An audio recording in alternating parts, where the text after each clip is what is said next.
les internautes ont vu rouge. Le 22 mars dernier, Gims était l'invité de la chaîne YouTube Hustle. Le rappeur a alors fait des confidences qui ont fait grand bruit.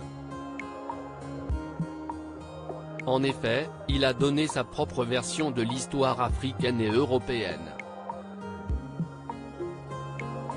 Selon lui, à l'époque de l'empire de Kush, il y avait de l'électricité. Les pyramides qu'on voit là, au sommet il y a de l'or, l'or si est le meilleur conducteur pour l'électricité. C'était des foutues antennes, les gens avaient l'électricité. Point la science, que, les Égyptiens, avaient, dépasse l'entendement et les historiens le savent. Mais Gims ne s'arrête pas là, l'Afrique a peuplé l'Europe avant les Européens, on les appelait les Afropéens, ils ont été décimés par les vrais Européens, qui venaient d'Asie. 50 000 ans avant les Européens, la notion de chevalerie, on l'avait déjà.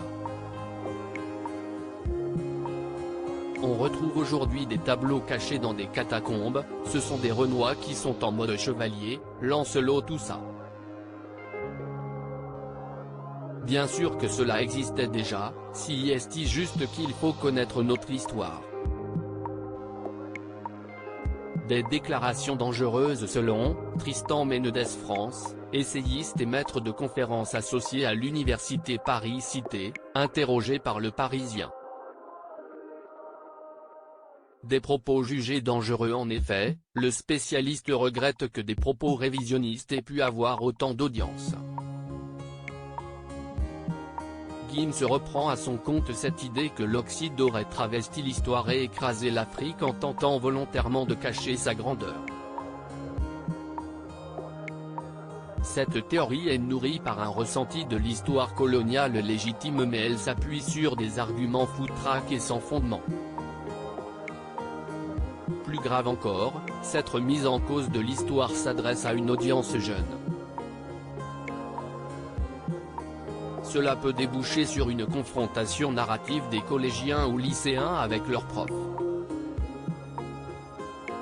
De façon plus générale, on défend ici l'idée qu'il y a un complot de l'Occident pour cacher la grandeur de l'Afrique, explique-t-il. À propos de l'auteur Oln passionné de People, j'écris sur Closer depuis 2020. Vos célébrités préférées n'ont plus de secrets pour moi. Ces derniers articles et Charles III, c'était ça le code, Gilles Boulot lève le voile sur un geste étonnant des gardes. Hauts-de-Seine, une simple querelle à la caisse d'un supermarché débouche sur un terrible drame et Didier Deschamps, manipulateur, menteur. Attaqué par un célèbre journaliste, il prend des